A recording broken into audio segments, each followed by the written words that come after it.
Hey, Chief. Hi, Khadijah. How are you tonight? I'm well. How are you? Good. Good. Nothing on the coyotes? No more sightings that we've heard. How about you? No, I haven't heard any more, and I don't want to see any. That's for sure.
Roseanne, this is Rich.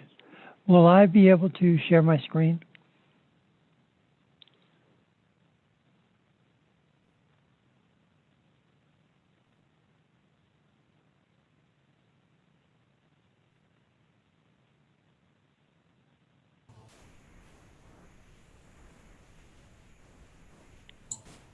Rich, you should be able to share your screen. Ruth Ann should give everyone authorization. So if you take your cursor to share screen and just click on it, whatever's on your desktop, it should show you what available screens or items you can select. Okay, that's fine. My camera is not working tonight, so I just wanted to make sure I could share at the appropriate time. So I'll mute.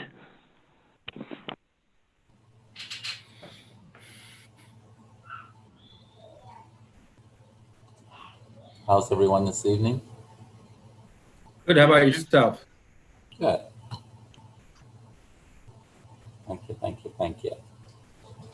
We are on YouTube is live now, just FYI. Wanted to make sure that was up and running early.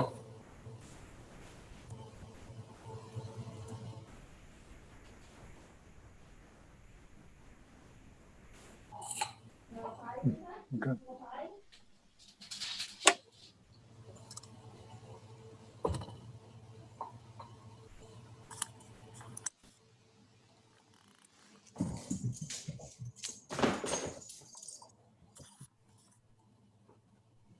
Hey,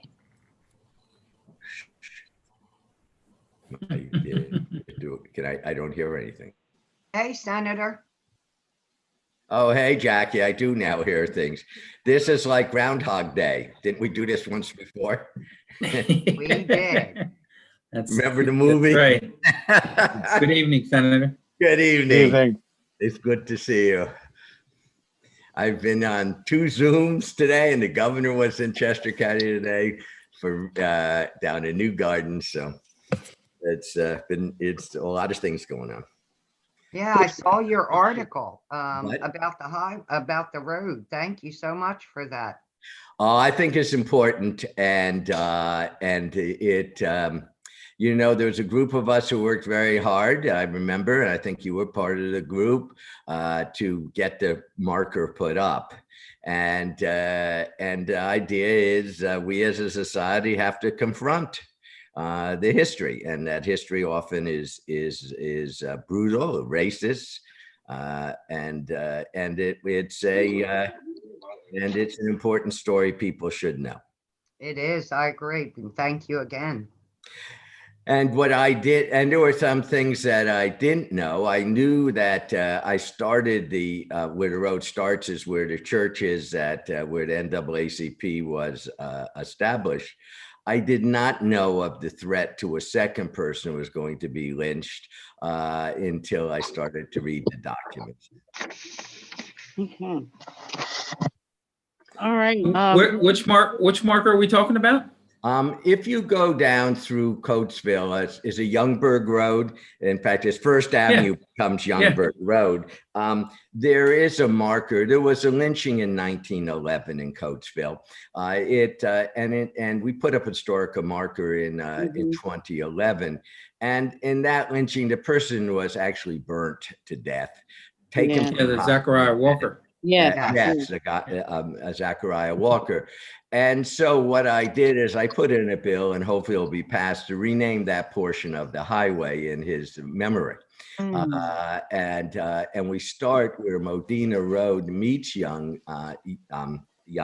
Road, or Youngsburg Road. And because that was a church in 1938, it's an AME church. I forget its name, but it's an AME church where the NAACP was actually founded. And as a result of this lynching, a number of people spoke out. Theodore Roosevelt, Teddy Roosevelt out, and the governor of Pennsylvania.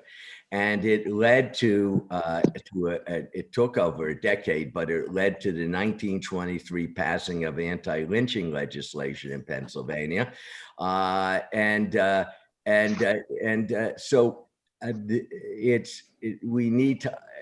It's important to understand the history of racism and the brutality that was part of it. Right. And so hopefully by renaming the highway just as the marker, it will bring this to people's attention. Now, and I should get it through pretty easy. Usually they're respectful to naming to whatever the senators want to rename a highway. And so we're going to try to make sure that comes about. Very nice. Thank you. Are we live now? I don't know. We are. Sure. Ted. Yes. Okay. Well, we're going to call the meeting to order. Our council president is going to be absent from our meeting tonight. So I just would like to welcome council and staff and all of our listeners. And we do apologize. This is our regular public session that should have taken place on Monday, October 12th. But due to technical difficulties we were having with YouTube, the meeting had to be rescheduled tonight. So I thank you all for attending, and let's get started. We did meet on Monday, October 12th, in executive session to discuss real estate and personnel matters. Chief, you have your flag there? Yeah, Carmen, we're ready to take the Pledge of Allegiance. Okay. Let's do our Pledge of Allegiance. Pledge allegiance Allegiance To the to flag the To the flag flag of the the United States of America. and to the republic To the Republic republic which which stands is one one nation nation under God, God, indivisible, with with liberty liberty and justice justice for all. justice for all. So motive be. Would someone like to lead us in prayer tonight? I can offer a moment of silence. Okay, thank you, Ms. Grave. Ashe. Thank you so much.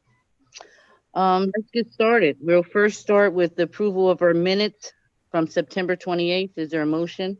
I'll make that motion. Second. And it was, Khadijah, was that Mr. Folks? Yes. Okay. Can you poll council, please? Mr. Simpson, Yes. Mr. Folks, Yes. Mrs. Hunt, Yes. Miss Alamin, Yes. Miss Graves, Yes. Mrs. Green. Yes. Thank you. And I'm so sorry. Thank you, Senator Denneman, for coming back again. And we thank you for that history lesson that you gave. No problem. The marker, I think that's so fitting, and we thank you for that. Approval you. of our accounts payables. Can we get a motion? I'll make that motion. Ms. Simpson, I'll second. Mr. Folks. Poll council, please. No, wait a minute. I have a question. Oh, you have, I'm so sorry. I forgot, Ms. Elmy. Any All right, questions? fine. Look, don't get funny. And believe it or not, I only have two. Okay. So page 14 of 38. I don't know if the rest of council remembers last year when we took the vote that the majority of the computers for the different departments that could not be upgraded were replaced, and the ones that could be upgraded were upgraded. But page 14 of 38 for the Public Works Department, invoice Mhm. number 76667, computer and monitor with WatchGuard support, $1,670, and right underneath of it, invoice 76738, same page 14 of 38. Netgear 48 port 2-layer switch. So the two combined, you're talking almost $2,200, and I just don't know how that's possible when we just replaced all the computers. Is Rich on the call? Because I don't think Public Works was done, but is Rich on the call? He was, Mr. Troutman? he's on here. Mm, Yes, Yep, I see I him. am on. Okay. Ms. Logan can possibly speak to some more specifics, but in general, what occurred here was a damaged computer that had to be replaced in its entirety, and the ability to connect into the systems is why the switch was purchased. Is that a fair recap, Mr. Logan? Yeah, basically what happened was we had, if you all recall, a couple of weeks back, we had a severe thunderstorms, and there was a leak in the building. So the water came in, damaged the computer, damaged the switch. So we had to repair both of the devices. And so was an insurance claim placed for the water damage to replace the computer and switch minus the deductible? I don't think we put in insurance claim because it was not, I mean, our roof is leaking. So it's, I mean, I can ask our risk manager, but, you know, we put in the purchase order because we needed to get the computer back in the Public Works Department. But I will follow up and see if we actually put in an insurance claim. And what, have we addressed the leaking roof? Yes. We have addressed it, and we are looking at some quotes to repair it. Okay. Is there another one, Miss Alamin? I said no, believe it or not, I only had two. Okay. Can you imagine? Can you, so that means that Rich is putting enough documentation. That's awesome. Can you poll council, please? Sure. Mrs. Green? Yes. Miss Graves? Yes. Miss Alamin? Yes. Mrs. Hunt? Yes. Mr. Folks? Yeah. Mr. Simpson? Yes. Okay, on to additions, deletions, or modifications to the agenda. Are there any? I think we had a few, if I'm not mistaken. I know of one that I would like to add, 6.4, the Ortiz settlement due to the workers' comp. Okay, Okay, Madam and Vice President, I Yes. think you may want to consider also someone may want to consider requesting 6.5 to settle the Rosado matter as well. oh, yes, okay. Try your key. Okay, 6.5, the Rosado settlement. Okay. Any others?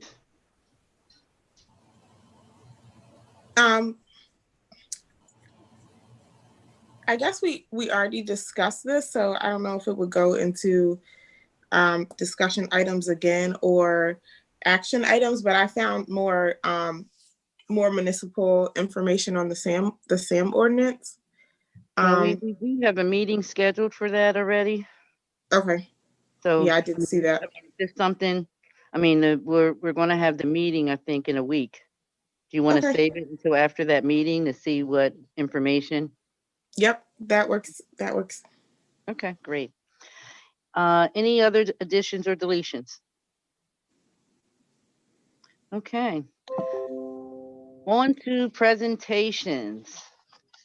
This is Madam Vice President, need a second and a vote on Oh, the you additions, know what, Tony, deletions. you gotta help me out here. Yep, I'm so Okay. sorry.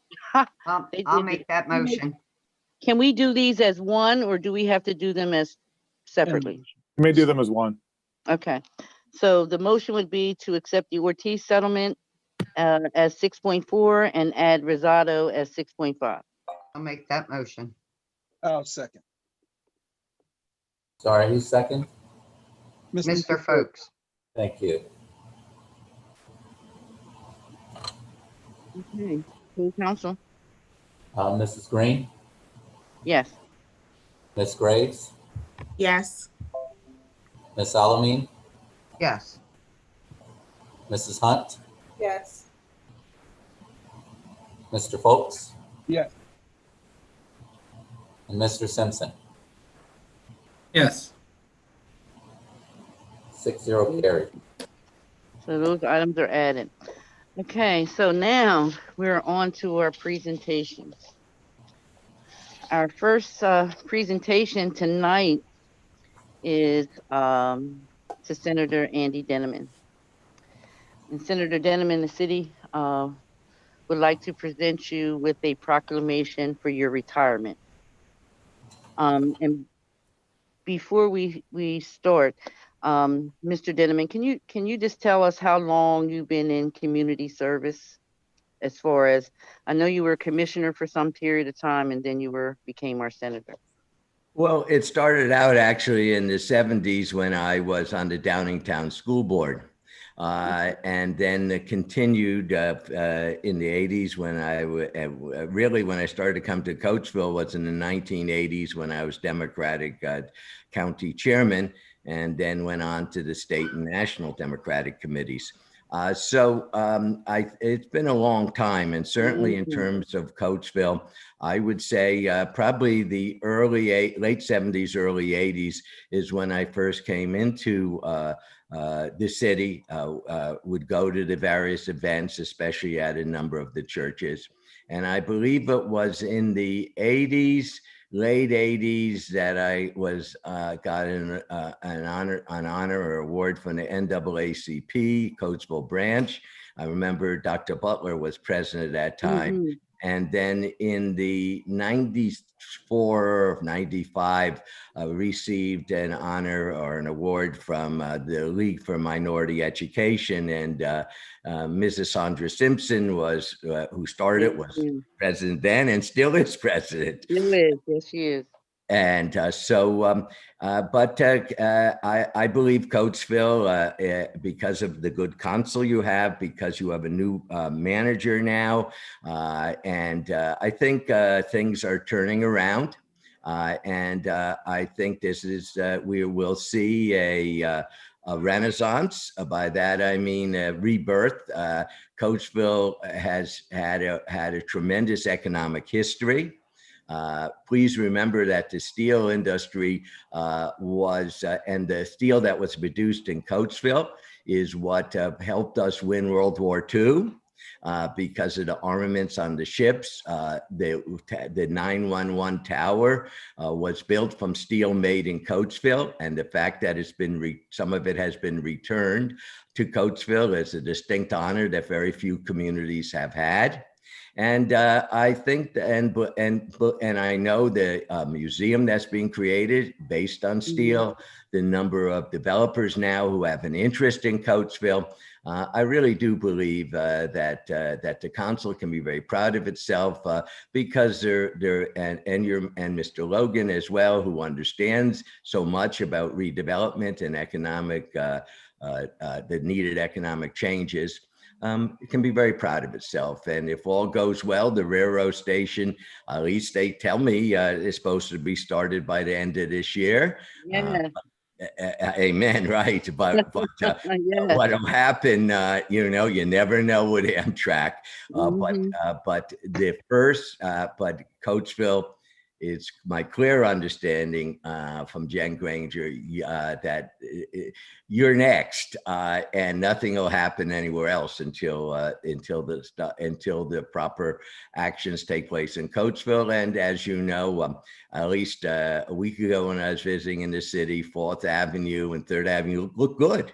They look beautiful. Yes, they do. Yeah, as you go into the entrance. And the other issue that I hope we can all work on, and I plan to work on certainly when I leave public service, is the matter of making sure strengthening the school district, making sure that the Coatesville School District is a district that where you don't have students leaving, but you have students remaining and more, and because that's vital to the prosperity of any community. It's to have the best educational system that you can. And so I think you feel real good. I mean, you've done a lot of wonderful things in terms of the city, and more is coming. Well, we're here right now, and at this particular moment in time, Senator Denneman, we're honoring you for your years of service and your commitment to our community. And this is from an outpouring of residents and council members who just feel that this is something that is necessary, and we just appreciate all that you've done, all the many years. I don't know what you're going to do when you retire, but for all the many years of service. So if you wouldn't mind, I would like to read the proclamation to you. That's very kind of you. Honoring the occasion of retirement, Senator Andrew E. Denneman. Whereas the city of Coatesville has a rich heritage of residents and service in a multitude of ways to the city of Coatesville and greater community.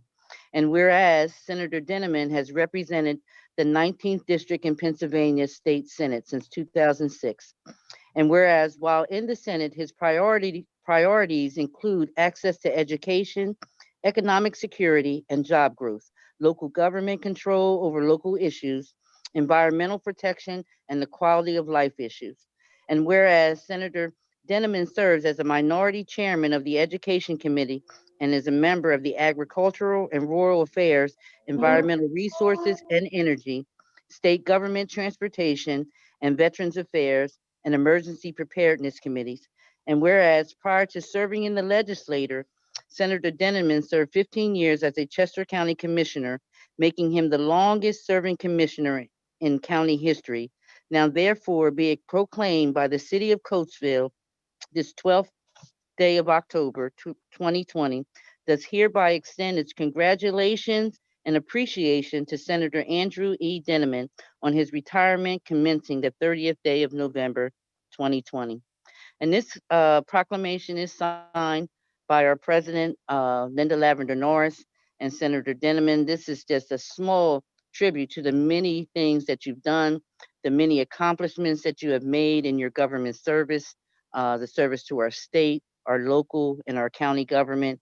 And we so appreciate all that you have done and all that you have contributed. And I know your wife is happy to have you to herself. I'm not sure. You Wait a minute, Carm. We'll have to ask her. I think my wife has gotten so used to me being out in all these events that she has to get used to me being back home. But I do very much appreciate the honor that you've bestowed on me. Like all honors I get, I couldn't have done this without the grace of God. And like all honors that have been able to receive, it's not me alone. It's all of us working together. And Yes. I've had the privilege of getting to know so many people in Coatesville. Yes. And I really believe that we are in a great moment of possibility and change in Coatesville. I think the pandemic has brought to light the divisions and the divide within this nation. And we now have to proceed to make sure that everyone has an opportunity to have success and to reach their highest potential. And I think I think we're going to see Coatesville become more and more the vibrant economic and center of Chester County, and that's good news for everyone. So I thank the council, and it as a result not just of myself alone, but of everyone in the city and on council and in the ministerium who have worked together to create a place that all can live in, worship in, and celebrate together. So thank you so much. We Madam thank Vice you for President. your contribution. Yes, but Madam one Vice thing President, is- if I may, Yeah, one second, Ed. Mr. Logan, we are going to make sure that Mr. Denneman gets a nice hard copy of this in a nice frame. Is that right? That's correct. Yes. Okay. All right. Thank Mr. you. Denneman. Thank you. Senator Dinniman, I just want to thank you for your years of service. You and I met many, many years ago. Right. And one of the first things I did as a city councilman back in the 90s, the first time I was on, they asked me to read a proclamation on Martin Luther King Day at the Tabernacle Church on Coach Street. And I read that, and you were there representing the county and read a proclamation as well. And I can tell you that when I left that church that day, I think you and everybody else realize you've missed your real calling in life to spread the gospel, because it was an inspiring day. You and I, over the years, even though we're on both different ends of the spectrum politically, you and I have agreed on things, disagreed on things. We worked together on the whole Saha thing. But one thing I can say is that regardless of where we stood politically, you and I have always managed to stay friends. And it was never, we could agree to disagree, but at the end of the day, when we walked away from the table, we were still friends and still respectful. And unfortunately, there is not going to be a Christmas parade this year.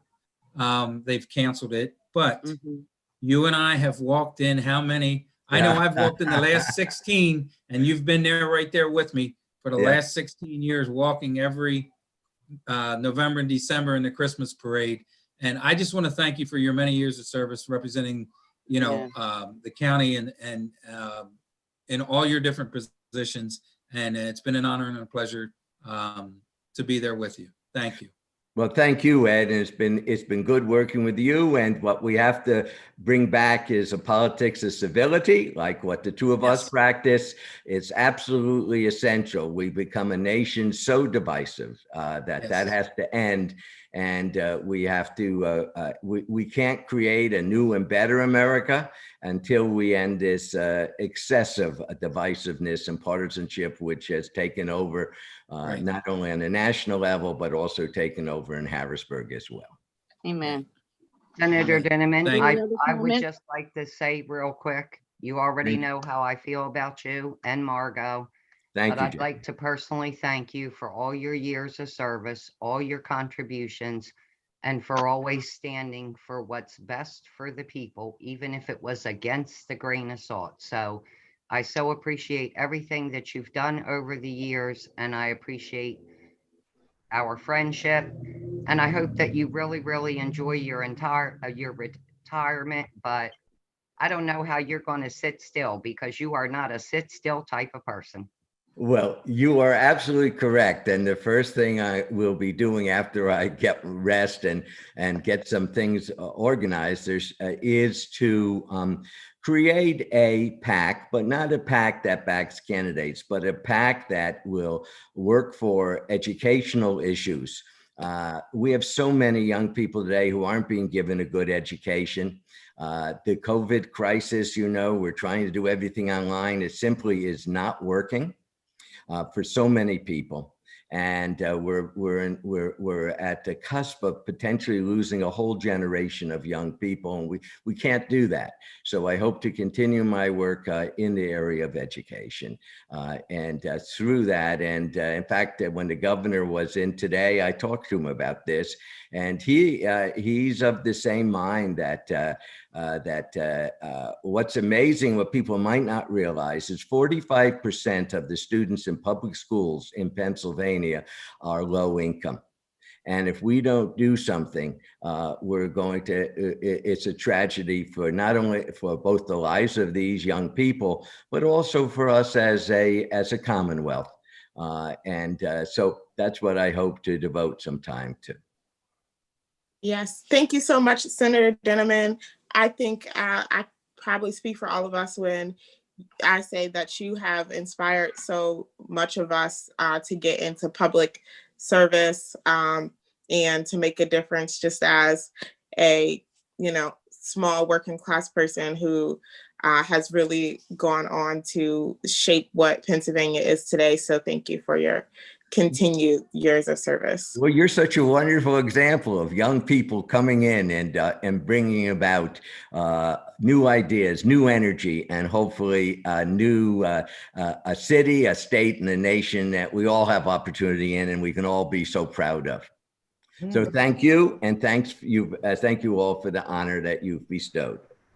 Thank you. I too Thank just you. want to thank you for your many years of service and all that you've done specifically for our community.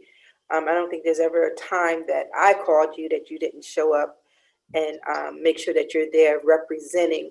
So it's really appreciated. I do wish you the best in your retirement, that you and your wife and your family can enjoy each other and do some things for yourself for a change. Again, thank you and enjoy. Don't forget his dog. Oh, Yeah, well, Jagger's right here, actually, in the next couch. Jagger is his baby. Yeah, Mrs. Hunt, thank you, and I hope your husband gets well and I know, and both you and your husband have done so much for the city as well. Thank you, sir. Hey, Senator, just congratulations. A lot of people don't get to retire. If you could do us a little favor and see if you could find some more money for the city. We were working on that today to get some money to go to. So I would appreciate it, right? By the way, I do well remember your car in the parade. You had the best looking car in that whole parade, man. Thank you. You're welcome. Well, thank you all, and thank you for the honor. Thank you, Senator Dinniman. Thank you. Thank you, Alexa. Our next presentation is from Second Century, Ms. Sunny Hunsinger. Hi, good evening, council. Can you all hear me? Yes. Okay, well, good evening, council. Senator, before you leave, I just want to echo everyone's comments to say thank you for your many, many years of service, your dedication to our community here in Coatesville. And all the best for a very relaxing and enjoyable retirement. Congratulations to you. Thank you, Sonny, and thank you for helping bring everyone together now so that we can resolve these questions. And I thought the recent meeting that that Vanessa put together on how we go forward with the park and some ideas in terms of getting money in is an example of everyone coming as one. So thank you. Right, we appreciate you, sir. So council, thanks for the opportunity to update you on just some of the highlights that we've been working on in the last few, well, it's been a while since I've updated you, but just a quick recap for those of you or those that are listening that might not be familiar. We were formed back in 2015 when the city celebrated 100 years as a third-class city, hence the name Second Century. We were formed to ensure that Coatesville's second century is economically prosperous. And as many of you already know, we're the public-private partnership between community stakeholders, the city, and Chester County. And at our formation, as many of you are also familiar, we crafted a 5-point strategic plan to improve the city's economy. And those 5 points, I'll remind you, are stabilizing and strengthening the residential neighborhoods, revitalizing the downtown commercial core, improving the overall quality of life for residents and businesses, bringing jobs and economic opportunity to the community through development opportunities, and communicating the city's assets and competitive advantages. So I'm just going to touch on a couple of the things that we've been working on in the residential neighborhoods. We consistently have been working to engage the residents, getting them involved and empowering them to take an ownership stake in their neighborhoods and in their community. Working with Mr. Logan, Urias Cole is building a home ownership program. And also since COVID, we're spending a good deal of time trying to ensure that the residents have access to the programs and services that they need during the pandemic. We participated in the Get Out the Vote event, and we've been working diligently on getting the census response numbers up. In the downtown, we initiated a facade improvement program, and right now we have 3 property owners who are working on their buildings. We have one at 28 North 2nd Avenue, 234 East Lincoln Highway. They are working on the facade there, and the Coatesville Flower Shop is also making improvements to their building. We are granting more than 20,000. Somebody have a question? Yeah. I thought I heard somebody pop up. We've granted more than $20,000 to improve the aesthetics of the commercial core with that facade grant program. And we reapplied for more funding to capitalize that grant program more so that hopefully we'll be able to do 3 more facades next year. We've also been working with Mr. Logan and the city engineers to get the word out about to the property owners and businesses about the streetscape improvements that are under construction, making sure that our residents downtown and our businesses know what's happening, when, what they can expect. And we're working with Newsoma, the city's communications contractor. We've developed a couple of educational videos, an educational video series to help the businesses market themselves through the pandemic. Regarding quality of life, we're working with our community police officers on a program called Crime Prevention through Environmental Design. We've underwritten the tuition for 2 officers to take a course in this preventative science, where they'll learn techniques to manage the physical environment that will ultimately mitigate criminal and vagrant activity. So these tools are going to be valuable as we further develop the properties and make changes to the physical and infrastructure of the city. In an effort to bring jobs to the area, back in 2019, many of you will remember we initiated a partnership between the city, South Coatesville, and Valley Township to explore a micro-regional economic development plan. Second Century facilitated a multi-municipal grant application to the Chester County Planning Commission for a vision partnership grant. That grant was awarded, and we put a working group together comprised of representatives from each of the municipalities' administrations. We contracted with Forward Planning to conduct the study that would result in a plan to attract industry sectors to the area, bringing jobs and opportunity for economic mobility. That final report was presented to the public back in July, and the video recording of that is on the city's YouTube channel if you haven't seen it yet.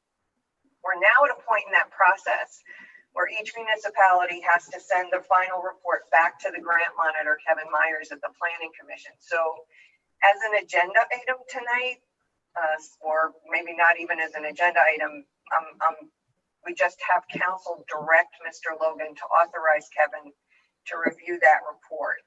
Once that's complete, once he reviews it, it comes back to council for acceptance. And then we'll reconvene the working group to strategize on how to implement it and move forward with that project. In addition to the above activities, we're working closely with Mr. Logan on real estate development projects, meeting with potential developers, helping advance projects that are already in the pipeline. And we've been working very closely with the Redevelopment Authority on their priority projects, help them navigate the proposals on the flats, and continuing to work to advance the train station project. Lastly, since we've been working in Coatesville now for 5 years and we've evolved as an organization, we're now working on an internal strategic plan for the future of the organization. We've contracted with a strategic planning consultant who's helping us through this process. And as part of the process, all of you will have an opportunity to weigh in on our role in the community. Over the course of the next few weeks, you'll be invited to participate in an interview and provide feedback on our work in Coatesville and how we can continue to be a benefit to the city going forward. So those are just the highlights. I'm happy to answer any questions you have, but I'm always accessible to all of you, whatever you need. I have a question. Go ahead. Are you is Uriah still working on the home ownership program? Yes, yes. Yes, And the county allocated $400,000 to the Chester County Housing Partnership, and Urias has been working. He's been doing some outreach to MCDC because I know MCDC is looking to work in the home ownership space, and he's trying to pull all of the programs together and better understand who's offering what. So we've got first-time home buyer down payment assistance. All kinds of financial literacy programs, lots of different organizations, both public and private, are in that space. Okay. So he's trying to pull all that together to make sure that we're delivering the services and programs to the residents that want them, that are ready for them, and creating an inventory of the properties that are going to make sense for that initiative as well. Great. Does anyone else have any questions for Sunny? Yes, I had a question. When we talk about vagrant activity, is that like unhoused and unemployed folks? It is not necessarily, no. So vagrant is loitering where loitering is not allowed by law. It's just any unwanted behavior. So it's any kind of criminal or unwanted behavior. So not necessarily homeless, no. Okay. I just wanted to make sure we weren't making like anti-homeless No. In fact, one of the things that our partnership with the county affords us is access to resources at the county that were otherwise never brought to bear on the city. And one of those programs is the Decade to Doorways program, right? Yep. Which is very active in the city of Coatesville. Yes. So yeah, no, that's definitely not the case, Councilwoman Graves. Okay, thank you so much, Sunny. Sure. Yeah, the Decade to Doorways is a great program that provides affordable housing and helps a lot of people Right. Who are displaced and homeless. Yep. So, any other questions? Okay. Well, you know how to reach me. You all know where I am. If you ever have any questions or need anything, give a call. Thanks again for the opportunity. Thank you. Thank you, Sunny. Thank you so much. Yep. Take care. Okay. we are going to have the presentation of the preliminary budget. Now, this is not our budget workshop. I think Rich is just presenting the budget to us so that we'll have it, so that we'll be able to go through it. Is that right, Rich? That is correct, Madam. So my screen should be shared at this point. It should be the cover slide. Mm-hmm. Okay, I'll take that as an acknowledgement to move forward. We're going to spend just a few minutes at a fairly high level talking about some of the framework that will be the budget process. And most importantly for tonight, the objective is very simple. Start the process. And it begins with the advertising schedule. And around that, I'll also be providing, as you can see on the slide, a little bit more detail, but for the main purpose of tonight is beginning the process. Yeah. And so I would just highlight that the two save the date opportunities or budget workshops that Madam Vice President, you just referred to are the budget workshops on the 22nd and the 29th from 6:30 to 8:30. And those will be where we cover the nuts and bolts of the budget, and council will obviously at those sessions be giving their input and their decisions as to what they want changed and framed. So the full schedule is in your package. It is the page right behind Senator Dinniman's proclamation. And that's the full schedule of the dates. And so next in the presentation is a little bit of a recap, a refresher of what we're going to be talking about with the budget. And there's 6 funds, 6 groupings of financial information that represents the activities for the city. And the general fund houses all the day-to-day. Solid waste is specific for just the trash and recycling.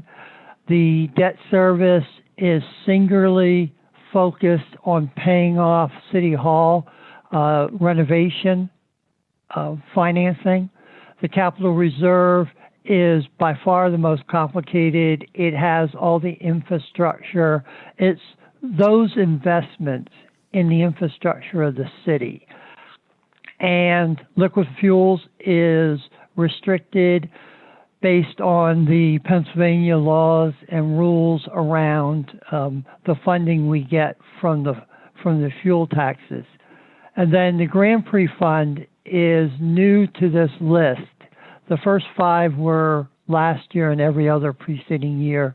This is a new one that we're now going to fold into the regular process. Heretofore, it was just separated for an accounting purpose, and so now we're just going to make it more formal and more part of the process. So with that, we'll go into more of the nitty-gritty. Wanted to just hit this early in the presentation, just because this is a burning question that everybody obviously looks for. Let's just get it out front. The projected budget is being presented with no increases in the 2 main fees that an owner resident would see. So now we go into 2021, the major impacts and assumptions. This is a more complicated year because of that infamous word COVID. It is complicated because of some things we didn't spend in 2020 that we normally would have spent. Revenues are impacted, as we all have discussed at different points, because of the impact on employment, the impact on the ability to pay real estate taxes, the timing extensions that we gave to pay during the face period through the year of 2020. There's a lot of issues that we just don't have the answers for because of the timing. And those will flow into 2021. And so we will talk through the assessment of what we know, what we don't know, what we can reasonably estimate, et cetera. But what I thought I'd do is just put down on a simple format, not getting lost in numbers, just what the impact would be. So as you can see on this slide, we're looking at COVID, and those are the minus signs. It impacted 2020 and 2021 on balance, both of them negatively. Capital projects were delayed. Virtually no infrastructure was done this year in 2020. Why there's a plus in 2020 is because the city pays essentially the soft costs, the engineering, the inspection costs out of pocket, and the grants and funding pays for the hard costs for building the roads and doing the infrastructure types of things. So we frankly didn't have to pay any of those inspection or engineering costs. So we're substantially ahead of budget for that reason in those areas. But next year, we're going to be putting them into projected to be doing what we should have been doing this year. So then next year, there's going to be a negative impact on the budget. And so the opportunity zone, we see the real estate transfers that have come through substantially because of all the transactions of the sales of properties and the purchases that generates a transfer fee. The new development permits, this is a huge factor in the next year's projected budget on both the revenue and expense side based on the next phase of those transactions where the developers have bought the properties. They're going to be putting in for permits that we're going to have to absorb the costs of those with appropriate fees. Job creation, we're going to have substantial construction and ongoing employment being projected for next year.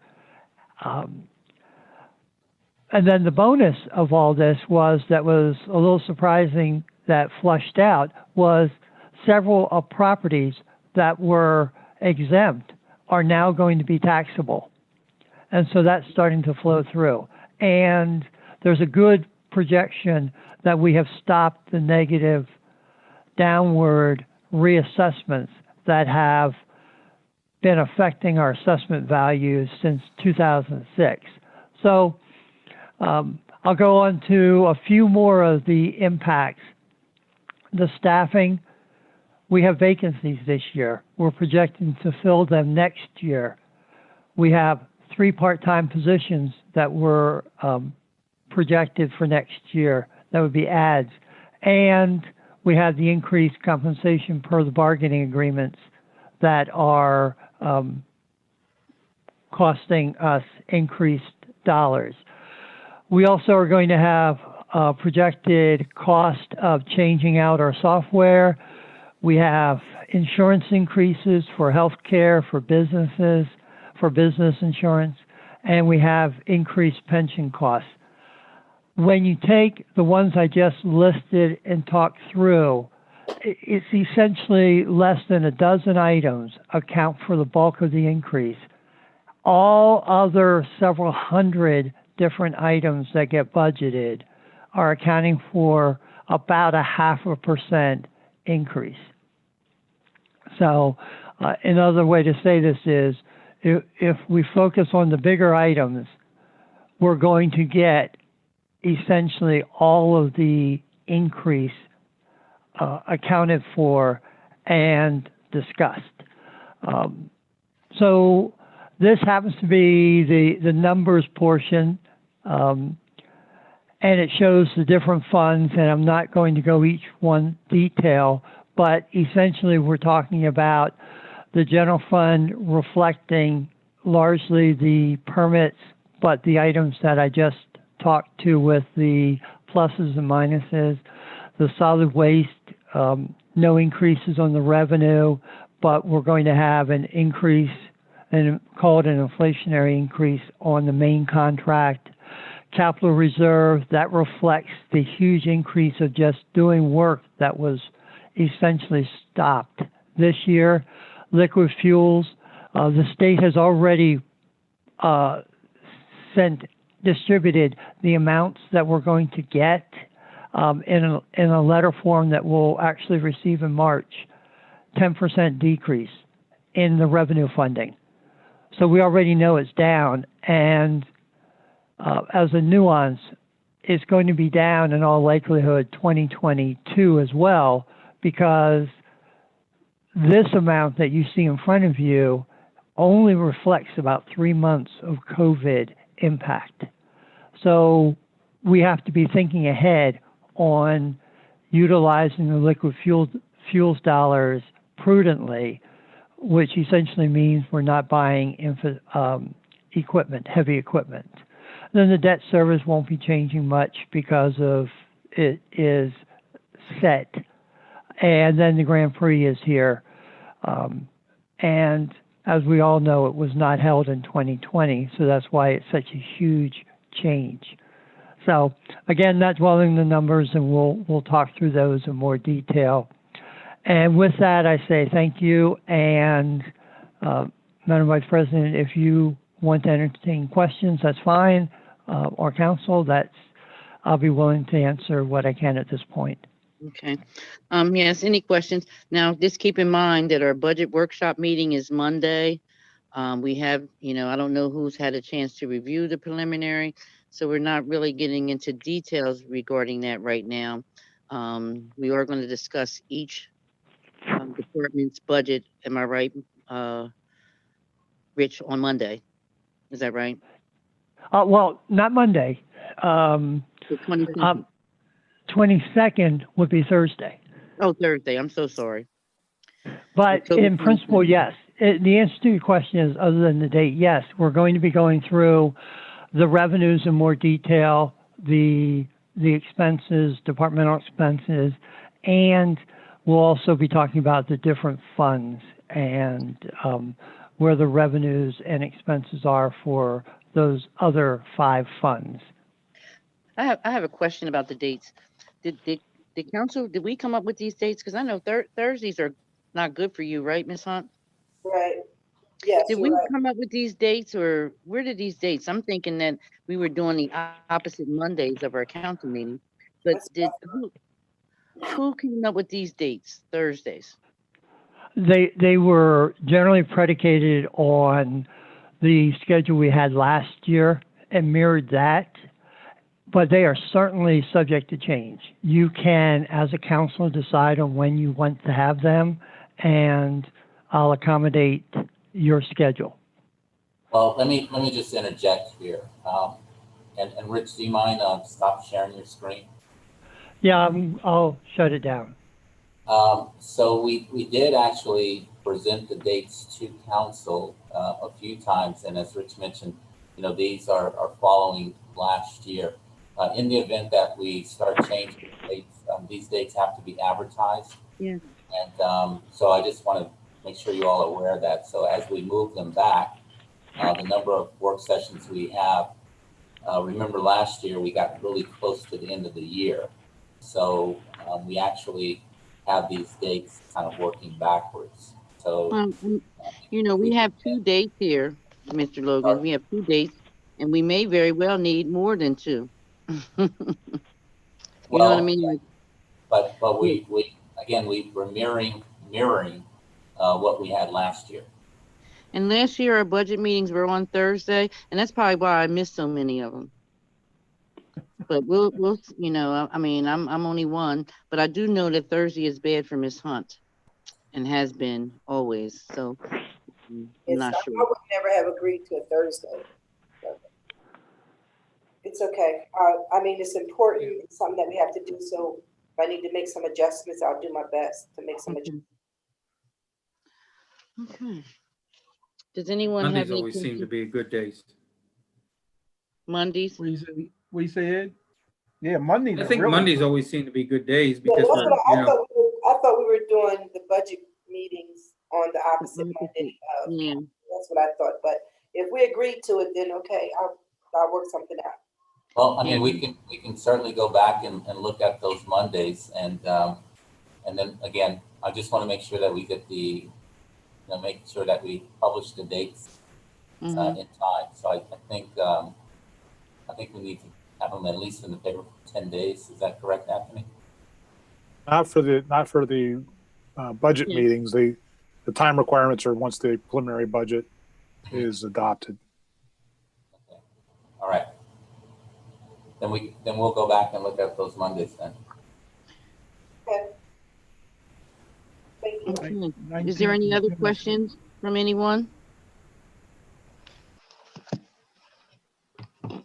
Okay, so citizens' hearings on regular action items. Do we have any? I don't think we do. Rudan, do we have any? He's muted. I don't believe so. At this time, or Mr. Logan, maybe, do you want to save this for your manager's report to review how we're going to handle citizens' comments going forward, starting our next meeting? Sure, I'd be more than happy to.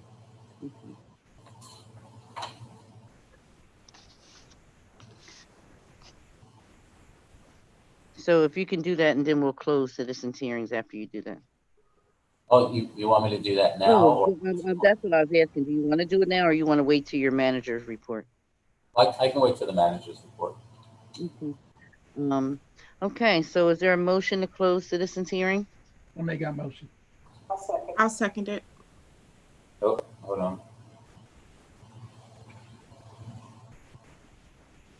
All right, thank you. Poll council? Mr. Simpson, yes. Mr. Foltz, Yes. Mrs. Hunt, Yes.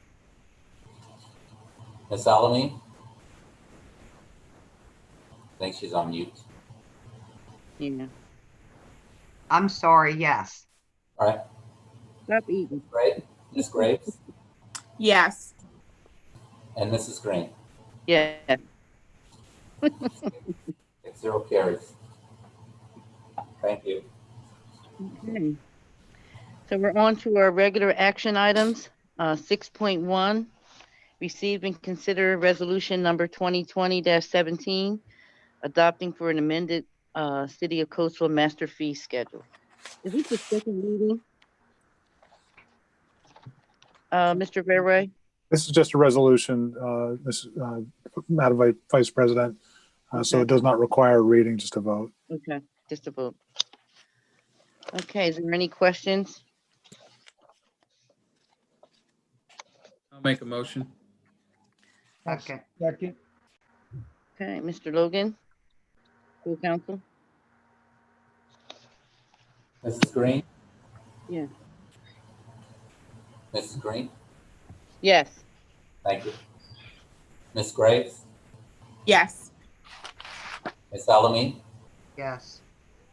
Mrs. Hunt, Yes. Mr. Foltz, Yes. Mr. Simpson.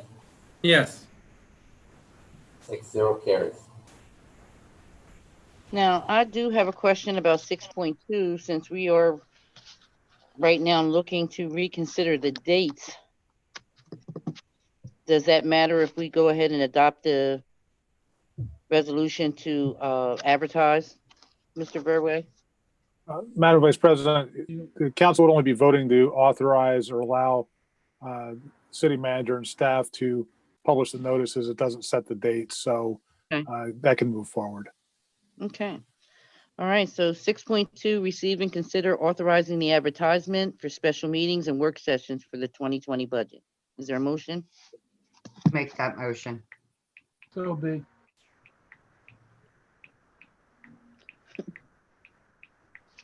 Okay, Mr. Foltz. Full council? Mr. Simpson, Yes. Mr. Foltz, Yes.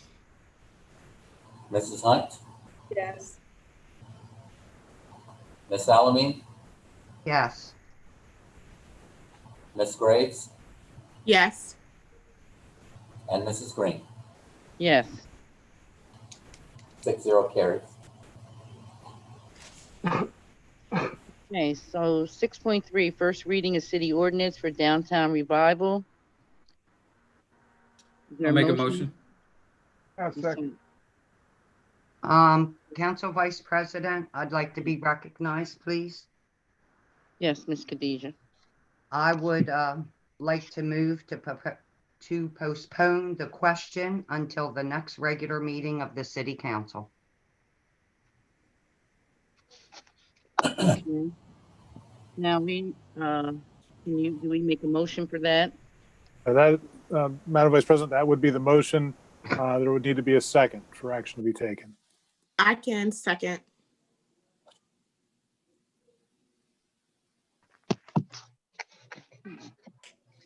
Mr. Logan, can you poll council?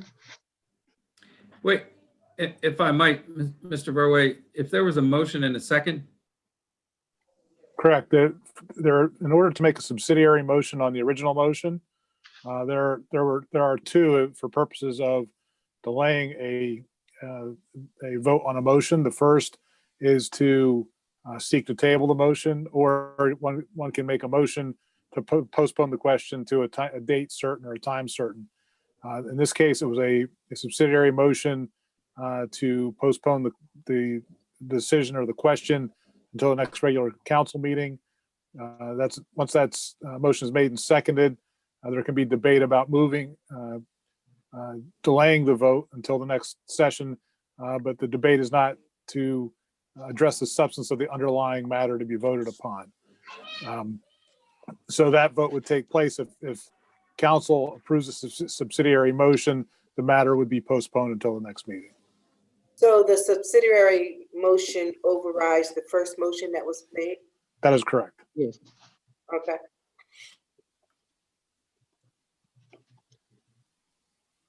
Is there any discussion about the motion?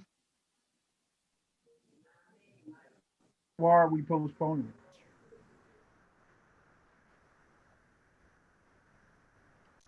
Am I allowed to answer that, Mr. Verway, as to why I asked for the postponement? Yep. I think any discussion is permitted as long as it doesn't get into the substance of the underlying object of the original motion. That would be the substance of the ordinance for authorizing a subordination agreement. So I can just make a blanket statement? I would think so. About why you want to table. Why you want to. The reason I asked for it to be moved to the next council meeting is because I think there's matters within it that still need to be addressed.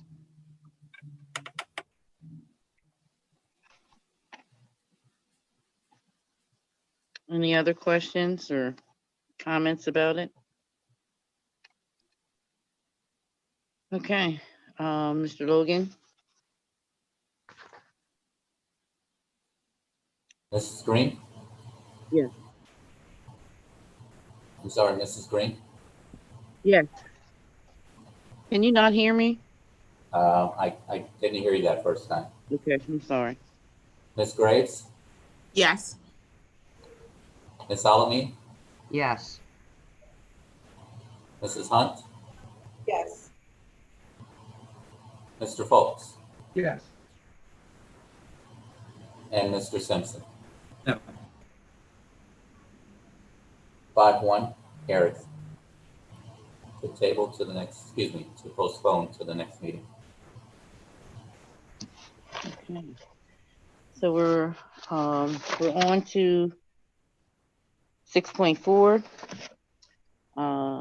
Settlement for Officer Ortiz disability retirement.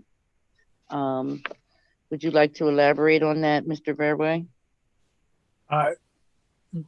Mr. Ortiz has agreed to enter into a settlement agreement for the payment of disability benefits, the city arising out of an injury he sustained.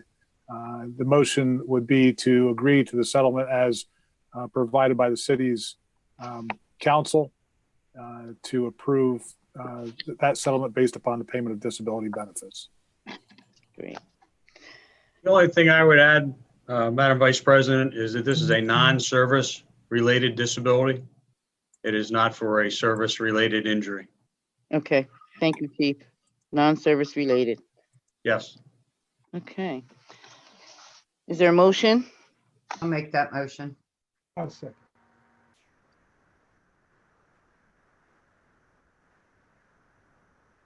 Was that Donald? Yeah, Mr. Folks, Councilman Folks, I'm sorry. okay. Full council? Green, Yes. Ms. Graves, I abstained. Ms. Alamin, Yes. Mrs. Hunt, Yes. Mr. Folks, Yes, and Mr. Simpson. Yes. Thank you. 5 and 1 abstain. Okay. We're on to 6.5. Mr. Rosado, settlement. Can you elaborate on that one, Mr. Verwey? Yes, council would need to make a motion to consent to the settlement of the case of Geronimo Rosado, the city of Coatesville, for the sum of $3,500.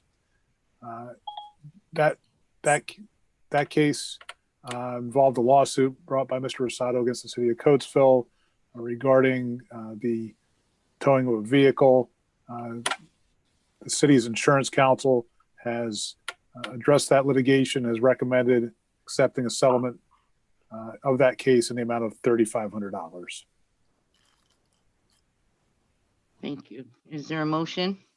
I make a motion. Mr. Folks, is there a second? I'll second. Any questions or comments?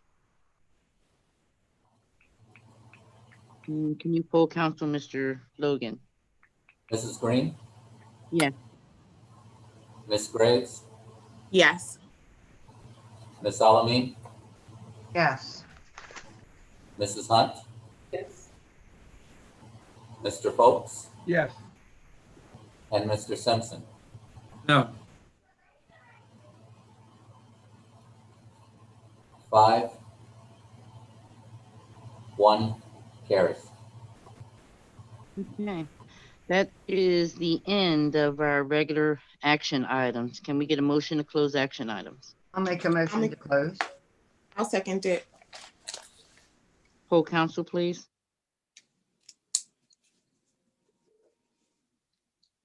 Mr. Simpson, Yes. Mr. Folks, yes, Mrs. Hunt, Yes. Ms. Alamin, Yes. Ms. Graves, Yes. and Mrs. Green. Yes. Six We are zero. on. Sorry, Mr. Logan. We are on to discussion items. We have any discussion for meeting minutes? If not, we will proceed with our reports. Our solicitor, Mr. Verwey. Madam Vice President, members of council, since our last meeting, I worked on a number of issues for the city, including attending tax hearings before the Chester County Tax Assessment Board to seek exemptions of city property from taxation, working on matters relating to the RDA with regard to proposed developments and the sale of RDA property. Worked on zoning issues regarding a number of different properties within the city with the city manager with regard to proposed uses of those properties. Worked on a number of right to know issues along with members of my firm to address in particular 3 right to know matters currently pending or recently resolved, which involve a good deal of information that we're trying to assess and respond to those requests. Other than that, I really have nothing other unless there are questions. That is my report. Thank you, Mr. Verway. City Manager, Mr. Logan. Thank you, Madam Vice President. So for an update to the activity for this week, October 15th. First, I just want to thank the community residents for your comments. We really do appreciate your participation via YouTube, and I'll get to some of your comments a little bit later. But I just want to report out a few items. The first one beginning with our business and community development. As I have been reporting in reference to the development and revitalization of the city, we recently submitted an application, and we meaning the team, the grant team, that's made up of Colleen Terry with Econ Partners, the RDA, and the city of Coatesville. So we entered into a multimodal transportation fund application that was entered September 30th. We were submitting that to the redevelopment, I should say the redevelopment authority. And the application request is to the Pennsylvania Department of Community and Economic Development. It's designed to support the construction of the multimodal parking facility for the garage over at the train station. And we are doing as much as we can to build our capital stack and to make that garage an actual bring it to fruition. So we're very excited about this application, and we look forward to the outcome of this submission. In addition to that, work has resumed on the, I should say work has started on the First Avenue and Lincoln Highway streetscape. First Avenue meaning 82, and right at 82 and Lincoln Highway. Some of you may have noticed the construction has started there right next to the bank building. That started on October 5th, and that is probably going to run for the next 4 to 5 weeks. So we're very excited about this, and this streetscape initiative and construction will go from 82 to 2nd, and then it will cross over to where the Coatesville Savings Bank is, and then it'll go right back down to heading west, back to the corner where the Gateway project is being worked on right now. Diamond Street in North Main, that lot work is being done. Should be completed in another week or two. We had some rain that slowed some things down, but the guys are back out there, back to work. The south side of streetscape of Lincoln and the bank lot, it should be, if all goes well, it should be completed by November 4th. But again, with the weather kind of being unpredictable, we're hoping for November 4th, but maybe delayed there. TM Ward has just been doing some amazing work. They're helping the city out, moving planters along South Side, working with the Tetris team and the Public Works to relocate these planters. We're not going to throw them out. We're going to repurpose them in various locations throughout the city. There is a great group of volunteers that are working together here in the city, and we're very appreciative that that group has taken on the charge to help us repurpose those plots. On to a community update. Recently, we had what we call the Coatesville Real Steel Talk. It was our first opportunity to bring together the community, along with some of our stakeholders and community leaders, to have an open dialogue with our residents about a number of issues that have been going on, not only in the city, but throughout the country. And that includes, police brutality, policing in our communities, some of the protests that have been going on, in addition to what we are doing as a community for our young people and for our workforce. So the open dialogue consisted of our moderators, one being Nadia Graves, City Council person, as well as Councilwoman Ms. Alameen, and myself. And some of our guest speakers included Chief Lawford, Jarvis Berry, who is the Executive Director for CYI, and Fred Sharp, who is with OIC. And they all contribute to this first roundtable. The idea behind the roundtables, ladies and gentlemen, is to open up the dialogue, as I said earlier, and we plan to have these on a quarterly basis. So we want to address a number of things that are going on in our community, both good and bad. We want to talk about issues that we can improve on, and more importantly, we want to be transparent to the citizens of this community. So we're looking forward to the next series, and we hope you all will participate. We'll try to have them outdoors as much as we can. During the winter months, it may be a little hard to do that, but that is our goal.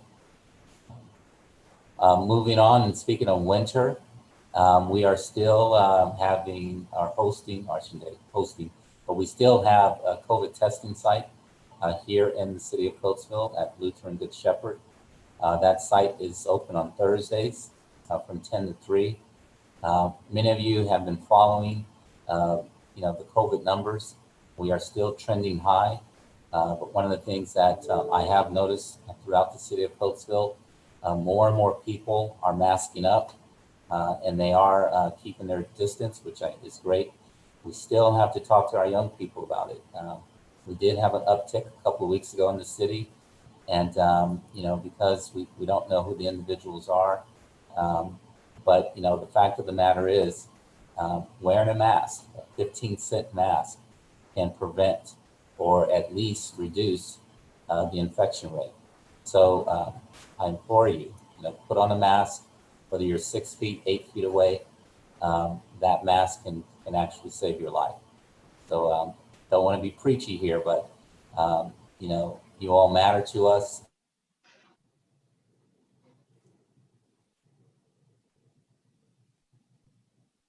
Moving down here, on October 6th, many of you may have seen that Governor Wolf did amend the guidelines on safe gathering limits.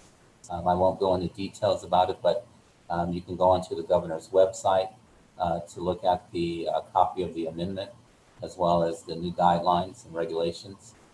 And this is a precaution because the numbers have been going up in the state of Pennsylvania. A couple of items that I just want to share. We talked about Halloween, and we agreed that Halloween this year is going to be on Saturday. It is the 31st. A couple of comments came in from the community. They thought 4 o'clock was early, but I think that came out because they didn't realize that Halloween was on a Saturday this year. So the idea is to have Halloween. We are going to post on our website an actual kind of how to navigate Halloween this season. And it's some really good tips on how to do it. Some of them are great, fun little things that you can do with your families. And for those of you who would like people to come to your homes for Halloween, this little chart here that has a lot of tips has some great recommendations to keep you safe and to keep those little trick-or-treaters safe as well. I think that's about it for my report. Madam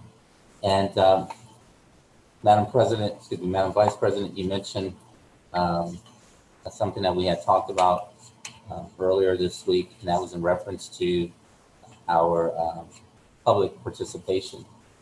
So one of the things that we heard a number of residents mentioning, they wanted to know if they could participate more in our Zoom meetings or in our public meetings as if it was live. And one of the things that we went back, we spoke to our solicitor, we looked at some of the other municipalities, and we had conversation with all of the council members.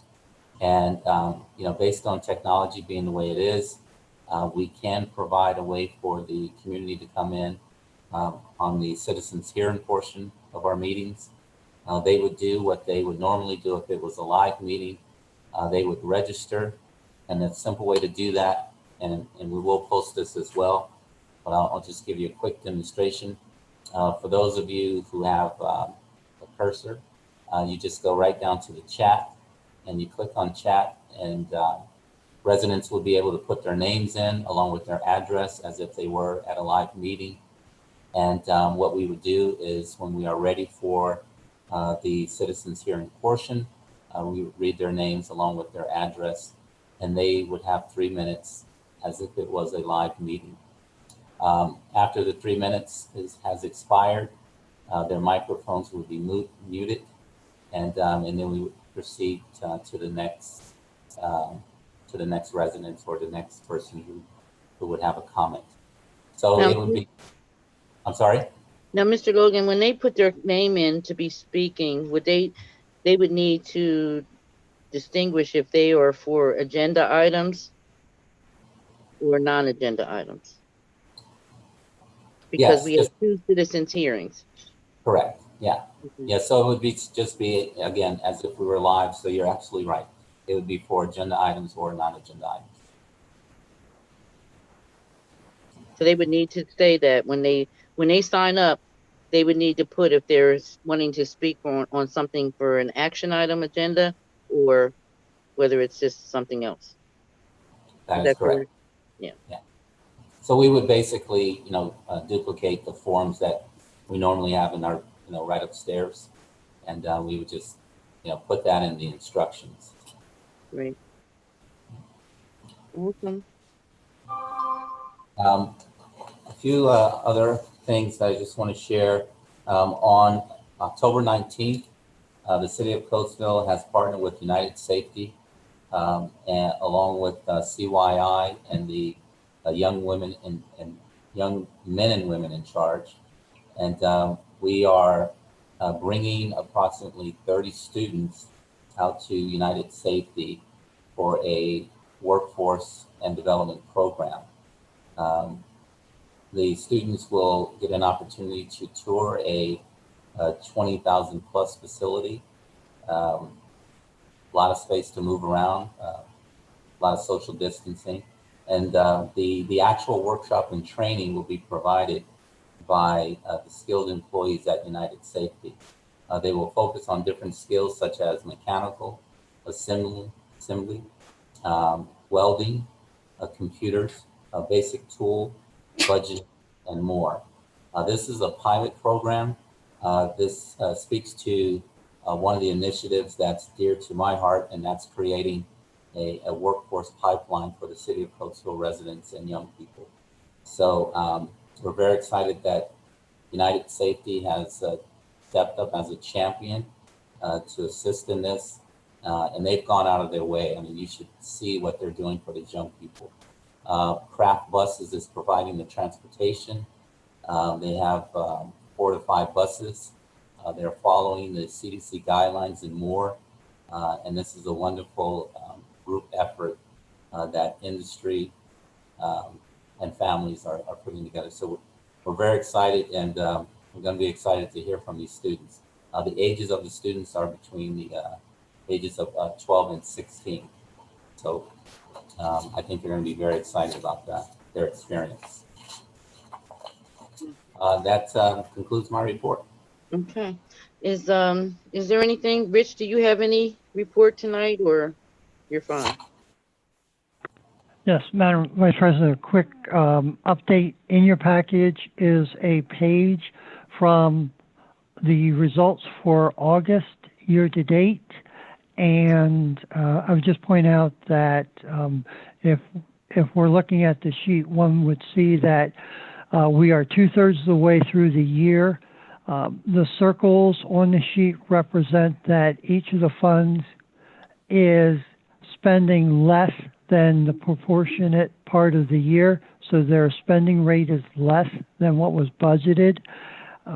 And all four of the funds that are reflected here do have favorable year-to-date balances, albeit 3 of the 4 are also favorable to budget. And that's a quick summary of the overview of the financials through August, with the major caveat we do not have the bulk of the impact of COVID to affect us yet.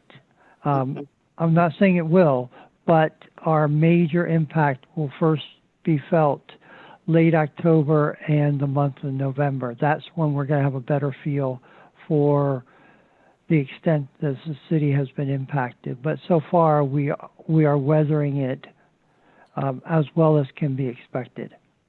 That's the report. Thank you. Uh, Before, Councilwoman, mm-hmm. sorry to interrupt you, but I do have one addition to tonight. We're going to change the format of some of our monthly meetings. We are designating the second meeting of each month for a law enforcement report. And at this time, I'd like Chief Wofford to provide Well, that. you know, good minds must think alike, because when Rich was finished, I was getting ready to ask the chief if he had anything that he wanted to say, because I wanted him to comment on that community coalition, because I know that this is a collaboration of the department and the CYI. So go ahead. Thank you.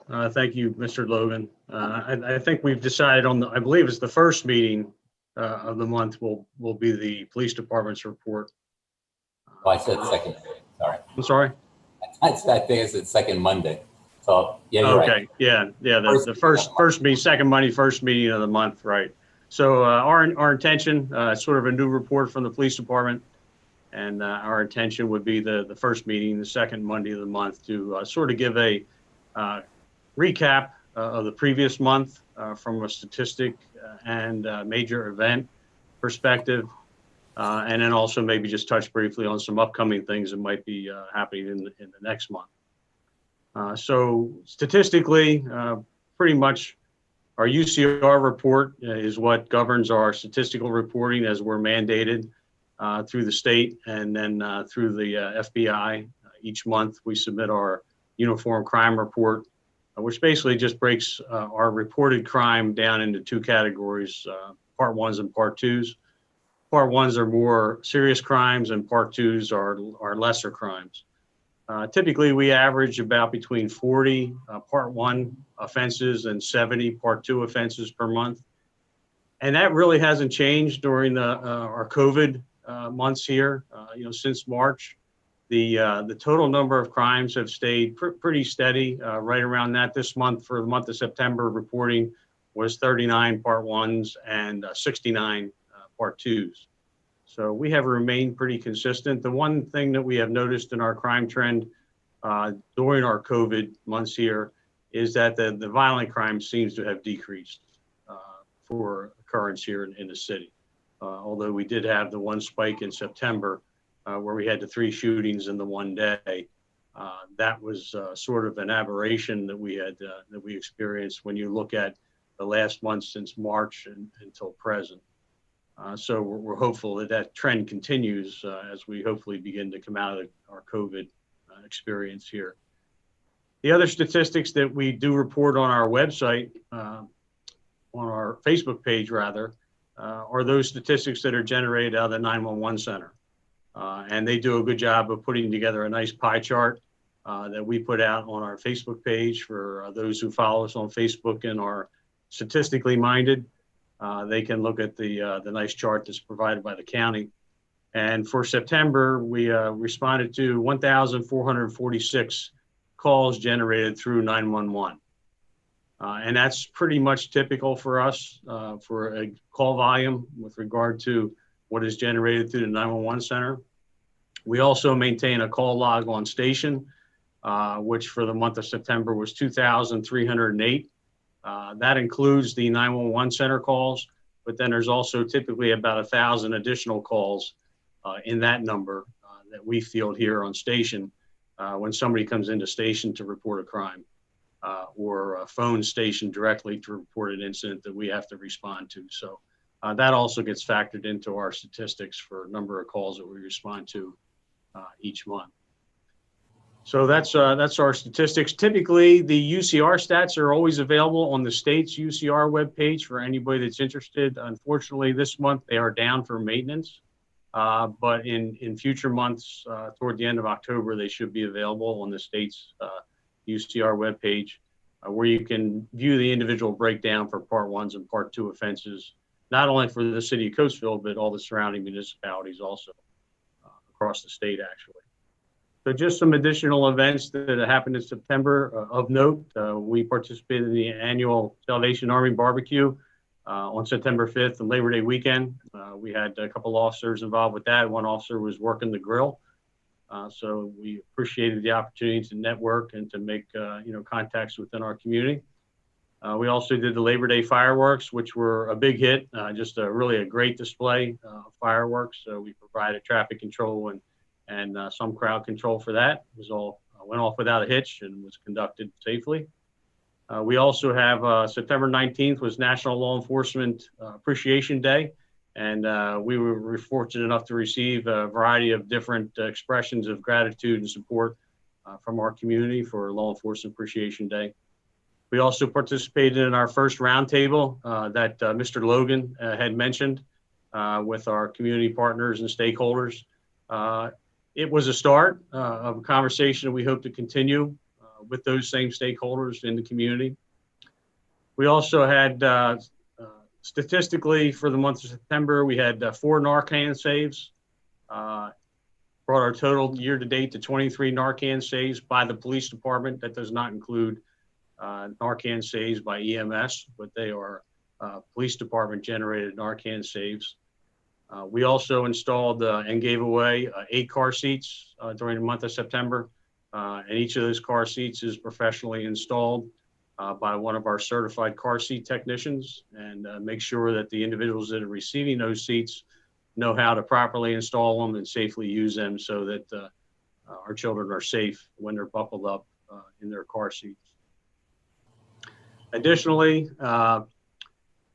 we participated in, at the end of the month of September, preparing for October, which is Domestic Violence Awareness Month. We participated with the DVCCC, the Domestic Violence Center of Chester County and Dolly, and did our annual Purple Ribbon job where we put the purple ribbons up on Lincoln Highway in recognition of the month of October.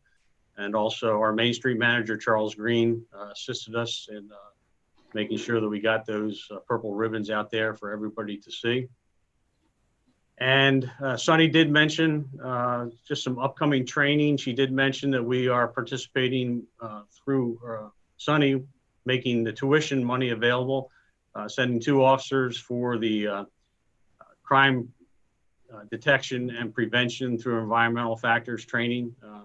We're excited to get 2 officers certified in that. Also, we have 2 additional trainings coming up. We have de-escalation and racial bias training on October 22nd. And we also have an upcoming program for DEA take back coming up on October 24th between 10 a.m. and 4 p.m. Here at the Coatesville Police Department. We are a collection site for that also.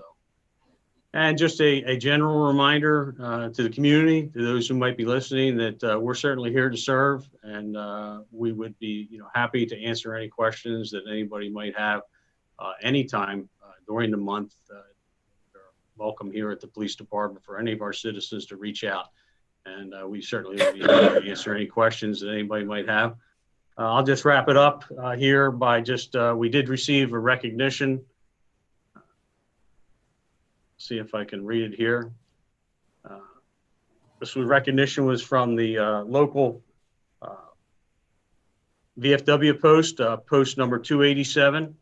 Was a law enforcement award, was presented to Sergeant Roger Ollis in grateful recognition of unyielding adherence to the highest ideals of law enforcement in maintaining, preserving, and protecting the lawful rights of all citizens. And it was presented by the Veterans of Foreign Wars of the United States, Post 287. So we just want to recognize Sergeant Ollis for his continued service to our community. I know he is known to most everybody, and it's nice to see him get the recognition that he so richly deserves from the VFW post. So That will wrap up my report as the first report here. If anybody has any questions, I'd be happy to answer them. If anybody has any suggestions of what they would like to see added to the report for future months, please let me know and we'll see if we can accommodate that. But thank you. Chief, I have a quick question. Sure. Can you please explain again the difference between part 1 and part 2? Part 1 you said was 39 cases and part 2 was 69. Could you please explain that differential again? Sure. Part 1s are your more serious offenses, such as homicide, murders, rapes, robberies, that type of crime, whereas your part 2s are considered your lesser offenses, retail theft, and lesser offenses, criminal mischiefs, things like that. So that's how the Uniform Crime Reporting System through the FBI quantifies crimes that way. And that's the way we are required to report them. So typically, like I said, we average about 40 part 1s and about 70 part 2s throughout the month. Okay, thank you so much. Yes. I have a question. So going forward with your report, it will be something in writing and as a part of our packet going forward? Can we get that in writing? Yes. This was sort of the first one we put together, and trying to put together exactly what we might want to see each month. So going forward, we can include some additional information in the report, which we could also include the information that is provided to us through the 911 center. That's also on our Facebook page, but we could certainly include that in our report each month too. The police department always had a report in years past, and I don't know why we stopped doing that, but they would report. It wasn't every meeting. I think it was like once a month. So it's glad to have that back inserted into our packets. Thank you so much. You're welcome. Okay, citizens hearings for non-agenda items only. Do we have any? Yes, I have 3. Okay. The first is from Mr. Evans, 222 Silver Bell Court. And this is in reference to a matter that was on our agenda that was postponed tonight. And I will just read the actual citizen's comment. It reads, I am concerned across numerous issues related to conflict of interest that there are basic rules of conduct that must be observed to avoid violation of common rules of ethics and Robert Rules of Laws. If votes are being held where council members are involved with the person benefiting from a vote, council members should not currently or recently 1. Receive a benefit or professional service with monetary compensation from that person. 2. Provide professional services or monetary compensation to that person. 3. Are in a contractual business relationship, verbal or written, or receiving a professional favor or benefit from or with that person. 4.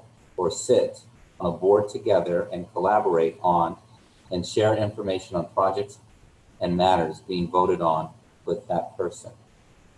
Then council members must remove themselves from the voting process to protect the interests of the city and its taxpayers. I suggest to you that 1 through 4 conflicts of interest may exist with various council members on a vote before council tonight, and that you must vet each member against 1 through 4 before they vote. In closing, I'm requesting that an ethics board be created to oversee conflicts of interest scenarios to identify and root out potential improper influence, to provide an even playing field in the city with no improper advantage. Until an ethics board can be convened, I am asking the city manager and solicitor to protect the citizens of Coatesville from conflicts of interest. The possibility of improper influence, as well as cronyism, nepotism, and particularly prohibited activities in the city charter, as well as violations of the sunshine laws of the state of Pennsylvania.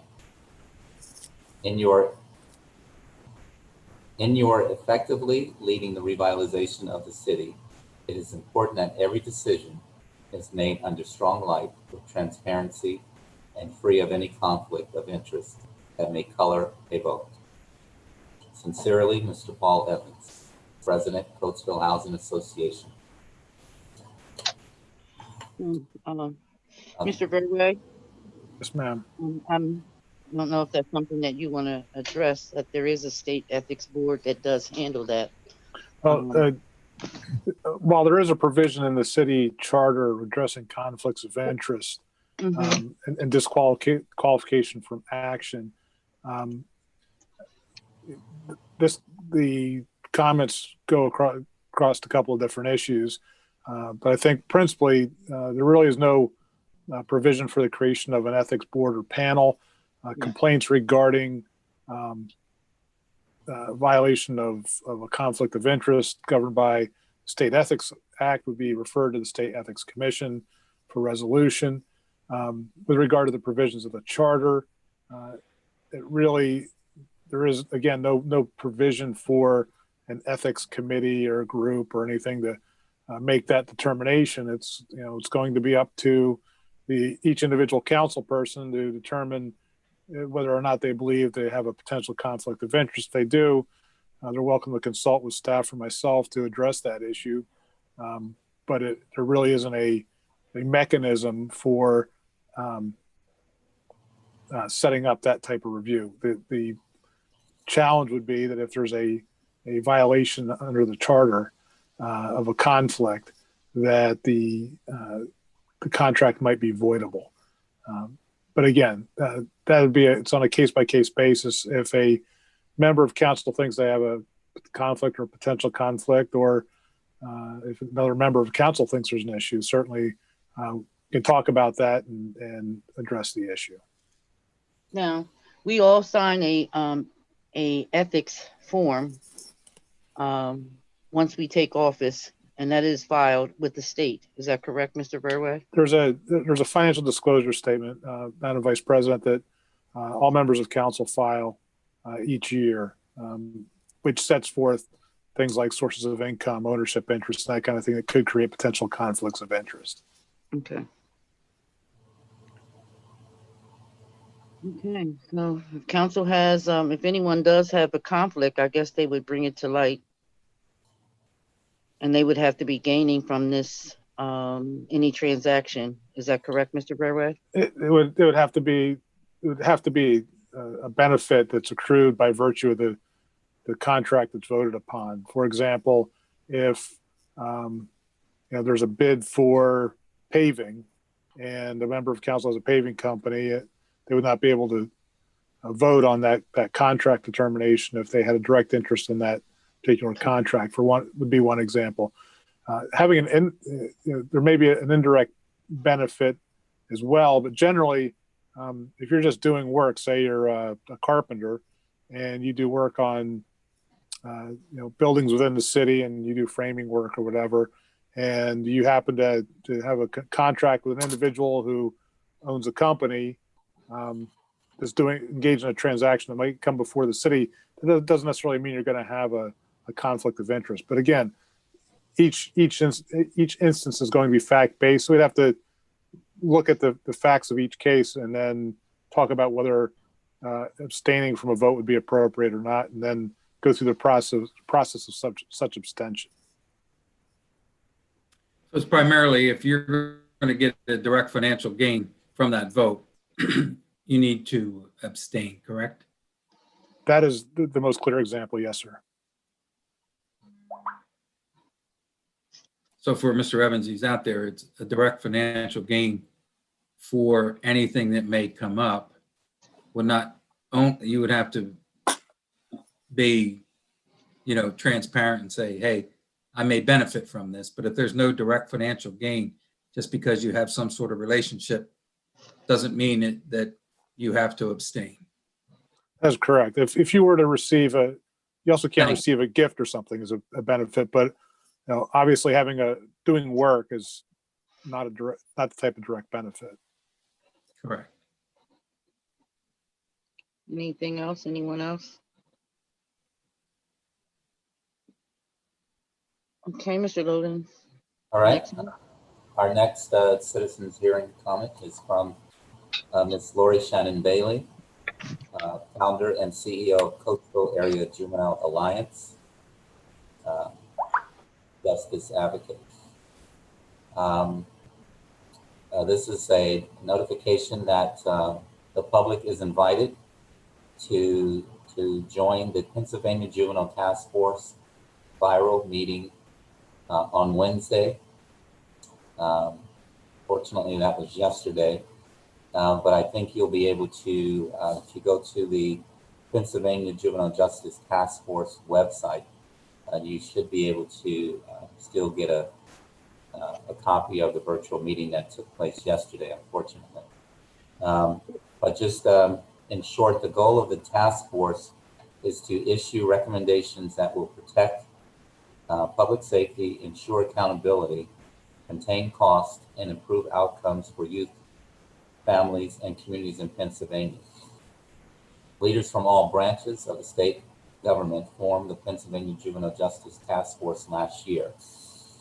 The task force is charged with using data, research, and input from juveniles, the family members, the public, advocates, etc., to develop a final report with consensus recommendations for legislative, administrative, and budgetary improvements to the state's juvenile justice system.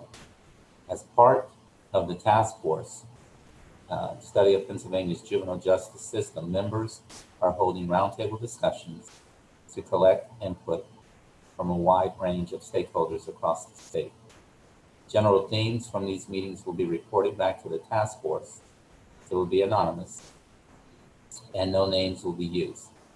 The information that is collected from these roundtables will be used in the task force for consideration, or used by the task force for consideration in the policy development process. We welcome everyone's participation at the upcoming meetings of the PA Juvenile Task Force. Once again, you can click onto the Pennsylvania Juvenile Task Force for more information.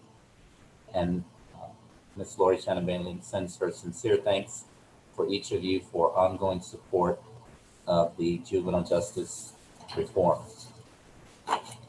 Thank you, Ms. Bailey. Unfortunately, with our meeting being rescheduled, unfortunately, we missed that Zoom, but we can view it now. And we thank you. And I guess they'll have upcoming meetings that maybe we can participate. Is there any others? The last one is also from Ms. Lori Shannon Bailey. And this is a short one. And she just would like to say, on behalf of the Coatesville Area School Juvenile Alliance, thank you very much for recognizing and honoring Senator Andy Dinniman this evening. He is deeply passionate about the challenges of an at-risk youth and juveniles. And he has diligently and consistently supported juvenile justice reform since he's been elected to his first term as state senator 14 years ago.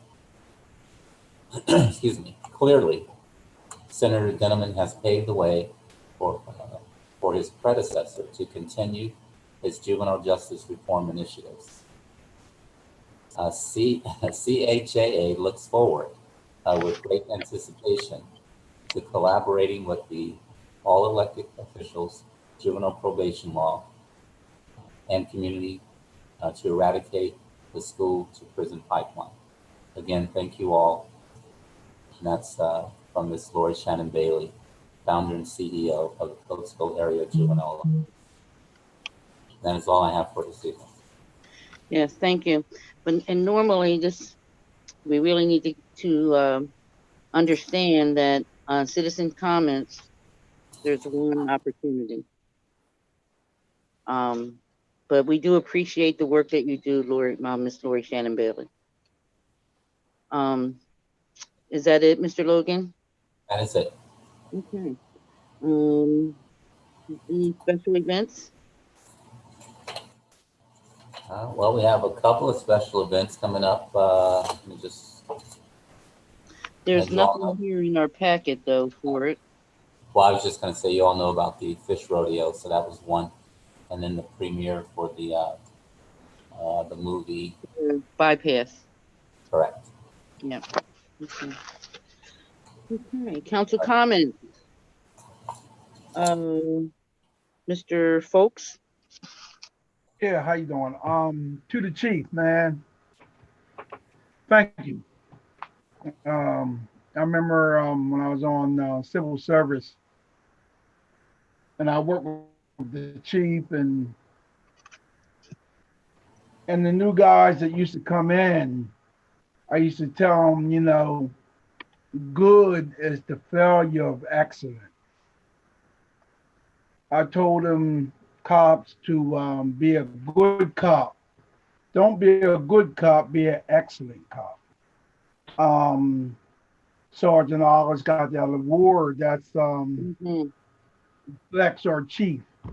And chief, thank you for protecting our city. I got your 6. And thank you Mr. for Folks. that. Yeah. Thank you. And another thing, vote, vote, and vote. Good night. Thought you were only allowed one. Can I, Mr. Folks? Oh, Ms. Green, Yes, I'm done. Councilwoman Green, Mr. Logan, yeah. we need to close out the citizens hearing. I'm Oh, sorry. I'm so sorry. That's why you gotta help me, Mr. Logan. Yes, is there a motion to close citizens hearing? I'll make that motion. Second. I'll second the motion. Thank you, Ms. Graves. Thank you. Councilperson Graves. Mr. Simpson, Yes. Mr. Folks, Yes. Mrs. Hunt, Yes. Ms. Alamin, Yes. Ms. Graves, Yes. and Mrs. Green. Yes. Thank you very much. Mr. Folks, is there anything else for your council comments? Yes. Vote. Good night. Okay, Mr. Simpson. I want to, first of all, thank everybody for joining us online. It's encouraging to see that people are taking the time out of their evening to get on YouTube and follow us along with our meeting. I want to thank you. I also want to congratulate Sergeant Alice for his well-deserved award, and to thank all the men and women, first responders within the city, from the police department to the fire department, EMS. I want to thank everybody for doing what they do every day, despite everything that's going on in this, this nation. So thank you, and we'll see you next meeting. Councilperson Graves. Yes. I just want to thank everybody for coming out, continuing to keep updated on the city matters and city business. We do now have the official ballot box near the library. So if you requested a mail-in ballot, please return it as soon as possible. I have vote early mask and I voted early buttons and stickers for anyone who votes early. You can just do a little video of you voting early, send it to me, and I'll reach out to you to give you a mask, a button, or a sticker as an incentive to continue to get out and vote early. And right, if you don't vote early, make sure you get to the polls on election day. If you're not registered to vote, make sure you get registered before the 19th, and make sure you fill out your census before the 31st. And, thank you for coming out, and God bless if you're into that kind of thing, and good night. Thank you, Councilperson Graves. Ms. Khadijah. Well, first, I want to thank everybody for coming out. We appreciate when the residents take part of our meeting. It's important for us to know that the residents know what's going on. I want to address a couple matters that I've had questions about lately, just so that I make sure that folks have the understanding. First, I want to say thank you to all of the citizens that do cleanups. We had a young lady that did a cleanup in Palmer Park. I'd like to personally thank her for that. She just got a bunch of the neighbors and they cleaned the park up. I'd like to say thank you to Miss Cora Wilson, who on a bi-weekly basis has her entire street clean. She has all the kids come out. And usually on that particular street, they collect a few bags, not just one. It's usually several. And the city is kind enough to pick them up.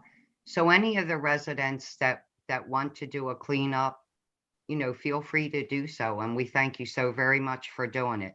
It isn't something that you have to bring before council. Council doesn't set the dates or change the dates. There are some groups that you can go to if you're looking for partnership. That would be, you could contact Mr. James Bookman, who is the chair of the Parks and Recs Department. You could also contact Urias Coles, who is part of Second Century Alliance. And also Miss Minnie McNeil does some cleanups. You could contact her as well, I do believe. And for proclamations, there are certain reasons that proclamations are given, recognized, and then there's other areas where a certificate is given. Mr. Logan was kind enough to put all of that criteria on our website. So if there's individuals looking to have somebody recognized or a proclamation given, you can reach out to Mr. Logan. There is some information that you have to provide in order for these proclamations and recognitions to be given. So as I said, Mr. Logan was kind enough to put all of that information onto our city website. So I'm hoping that will be helpful to the residents. I want to reiterate something Mr. Logan said, and that is please wear your masks and continue to social distance. For the last 10 days in the state of Pennsylvania, we have had 1,000 or more cases a day. Today, we had over 1,500 cases. So it is still very important for us to wear our mask and social distance, because we really don't want a second surge. We still have to be mindful that COVID is very active and around. And I also want to reiterate what Mr. Folk said and Councilperson Graves said. Please, please, please, please register to vote. The drop box in front of the library is open Monday through Friday from 9 to 7, and it has 2 individuals that oversee the drop box for the entire time. And at the end of the night, when it is removed, the individuals that remove it wear body cam. And on Saturday and Sunday, it is open from 10 to 2. And you can also, if you so desire, you can still up until October 27th, you can walk into 601 West Town Road, which is voter services, and you can early vote there. So again, thank you everybody for coming out.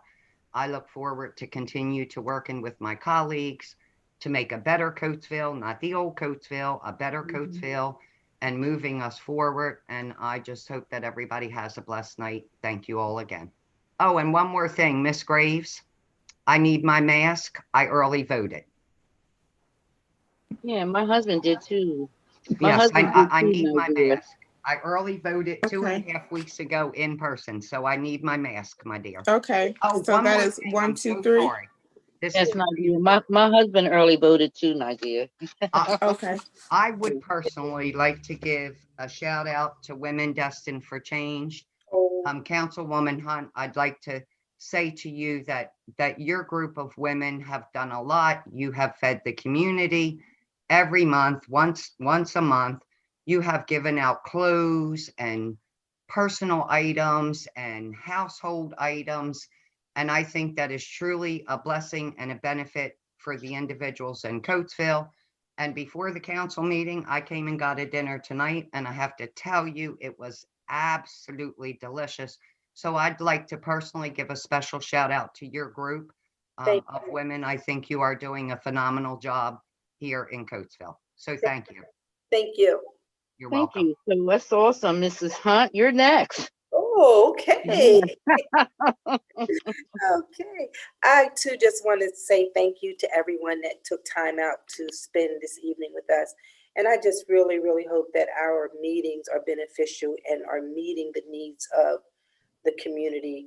I'm glad that we're now going to be able to allow the community to share in the meeting so that they can get their questions to us as they would if we were there in a live meeting. So Mr. Logan, thank you so much for working on that, making sure that that technology is in place for us.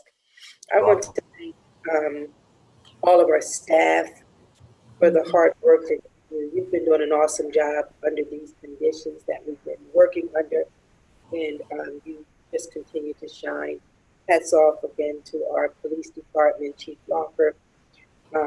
The department reflects you and your leadership, and I'm just happy that you are our chief and all that you do to help our community.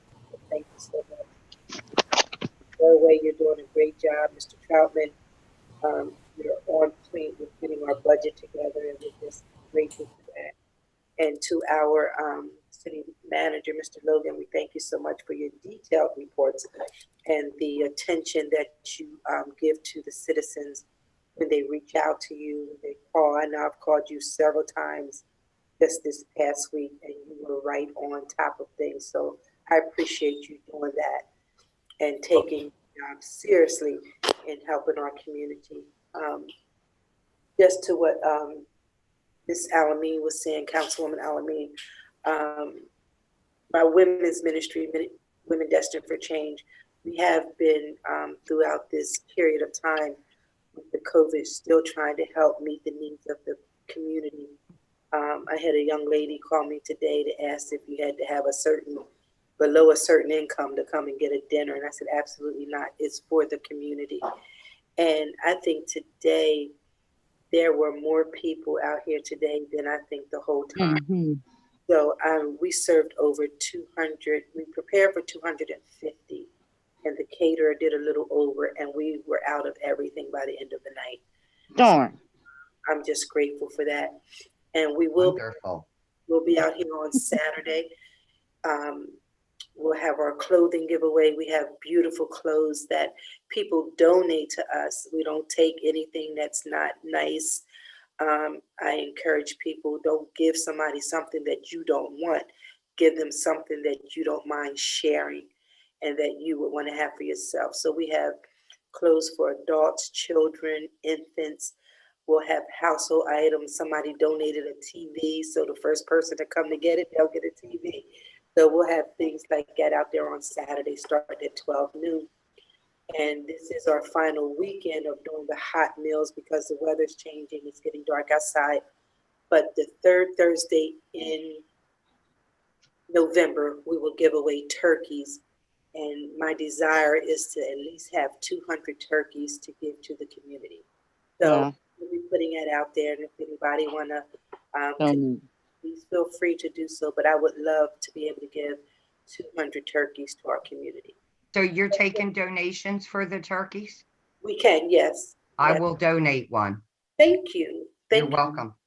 We'll start collecting on that Wednesday because I don't have that much freezer space for 200 turkeys. So on that Wednesday or either early that Thursday morning, we'll start accepting them. So I thank you so much. It's a pleasure to serve the community. Love you all. God bless you. And we look forward to seeing you soon. Thank you. Okay. Thank you so much, Mrs. Hunt. I missed my dinner tonight. Yeah, I don't know where you were, girl. I was looking for your husband. I was here. He, his back hurt. You know how that is. And, keep him in prayer. He has surgery scheduled for the 29th. So. Oh, absolutely. Yeah. Absolutely. Yes. Yes. But, just echoing, your group has been such a blessing during this COVID. I missed the fact that we did not have a gathering. Yeah. Like we did last year, because that was such a blessing to me, and the things that I learned and the things that I experienced, it was just really great. I'm looking forward to 2021. Awesome. But I just want to thank everyone for tuning in tonight, and we do apologize for our technical difficulty last week.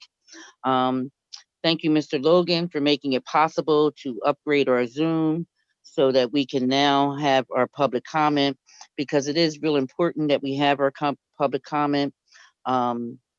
We need to know what is on the minds of our residents and to be able to answer their questions in a timely fashion. So I just thank everyone for their patience with us over this time.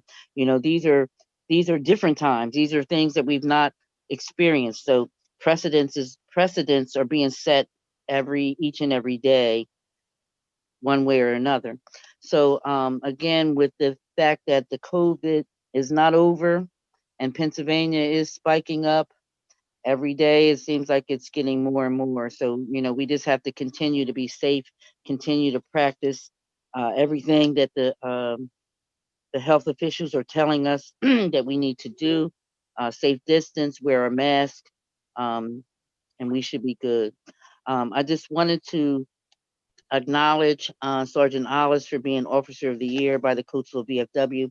And for those listening, we know that Sergeant Ollis and his entire family, his wife and children, their daughter, they do so many things in our community, on duty and off duty.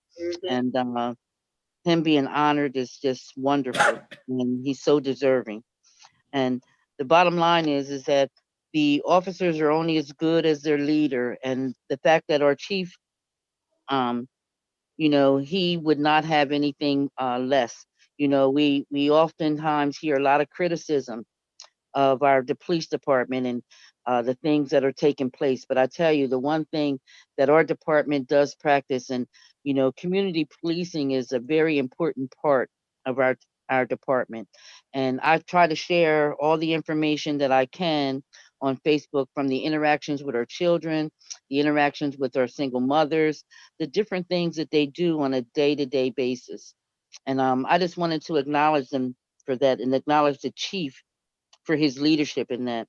You know, and even this event on October 22nd, the Community Coalition, which is a collaboration between our police department and the CYI. I mean, that's awesome. You know, and I know that the chief is always looking for ways to improve the department, you know, even in the midst of Black Lives Matter and, you know, all the negativity sometimes that comes out of that. He's been open and willing to have a conversation. You know, change can only come as a result of conversations. You know, without communication, there cannot be change. And I thank him for having that open door and being ready and always eager to speak to anyone and to work on whatever needs to be changed, reform, whatever you want to call it. So, Chief, I do appreciate you. You know, there is going to you, be a Madam Vice virtual President. screening of the bypass. And Mr. Logan, and I'm so sorry because I know you were alluding to that earlier. I know it's October 24th at Abdallah Park. I don't have any times or anything. Do you have time? Yeah, I'm sorry. The times will be posted on our calendar, but I think it's going to start at 7 p.m. 7 p.m. Yeah, And off the top of my head, time. They will be practicing social distancing out Yeah, there in the field. Yes, they sent us the full guidelines of how they're going to do it. It's either going to be circles or squares that will be painted on the lawn. And they've gone through great lengths to make sure that everyone's going to be safe. Great. And they have, now, is this an event that you need a ticket for? I've seen something about a ticket and you can get a mask, I guess, with bypass on it or something on it. Yeah, and I apologize. I don't have their actual flyer up on my screen right now.